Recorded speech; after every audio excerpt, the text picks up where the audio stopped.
जय हिंद दोस्तों। 48 घंटे, जी हाँ सिर्फ 48 घंटे में भारत ने अपने पड़ोसी देश नेपाल को दिखा दिया है कि बाप से पंगे लोगे तो उसके परिणाम भी भुगतने पड़ते हैं। वैसे एक बात समझ में नहीं आती कि हमारे पड़ोसी देश आखिर इतने बेशर्म कैसे हो सकते।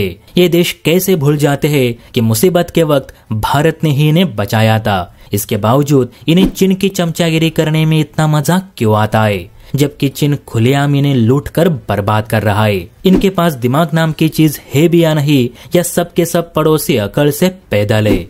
और मुझे भारत सरकार पर भी गुस्सा आता है कि क्यों हम इन निकम्मे पड़ोसियों की बार बार मदद करते, जबकि ये बार बार हमारे पीठ में छुरा घोंपने का काम करते। कल तक मालदीव से न्यूज आ रही थी तो आज नेपाल का दिमाग सठिया गया है। हालांकि भारत सरकार ने इस पर एक्शन तो ले लिया है, लेकिन सलाहकारों के हिसाब से भारत को और सख्त कार्यवाही करनी चाहिए, ताकि इन पड़ोसियों की इतनी हिम्मत ही न हो पाए कि कभी भारत के खिलाफ ऐसी नीच हरकत करे।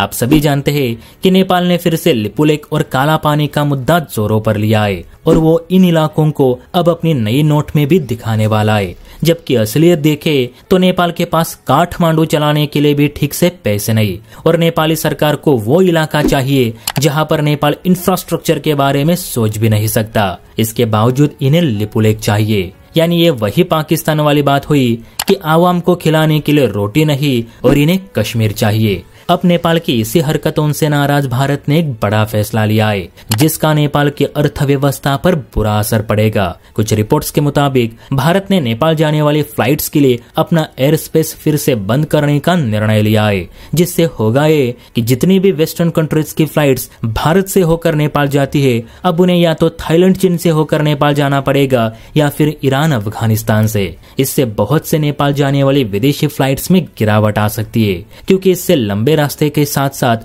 खर्चा भी काफी बढ़ जाता है। पिछली बार ही भारत ने नेपाल नागरिक उड्डयन प्राधिकरण से बात करके अपना एयरफेयर्स नेपाल के लिए खोल दिया था, क्योंकि नेपाल की एविएशन इंडस्ट्री घाटे में चल रही थी। ऊपर से नेपाल पर चीन का कर्जा भी पहले से ज्यादा बढ़ चुका है। लेकिन इनकी मदद करने के बाद भी यही नेपाल अब भारत के खिलाफ होकर चीन के इशारे पे नाच रहा है और भारत के इलाकों को अपना बताने लगा। जबकि नेपाल आज मर रहा है वो सिर्फ चीन की वजह से, फिर भी ये मुल्क उसी की सुनता है। इसे ही कहते हैं ब्रेन वॉश। कहते भारत सरकार के इस फैसले से नेपाल बौखला गया है और वो अब भारत को पड़ोसी धर्म की बातें सिखा रहा है। प्रचंड का कहना है कि भारत एकाएक नेपाल के लिए अपना एयर स्पेस बंद नहीं कर सकता, जबकि भारत का कहना है कि नेपाल भी एकाएक हमारे इलाकों को अपना नहीं बता सकता, क्योंकि कोविड से पहले लिपुलेख हो या काला पानी, इनमें से कोई भी इलाका ना तो नेपाल के नक्शे पर था ना ही किसी नोट पे। तो आज ही नेपाल को इन इलाकों की याद क्यों आ रही है, या फिर चीन की ओर से नेपाल को नई नोट छापने के लिए कही गई है? इस पर हमें भी जवाब चाहिए।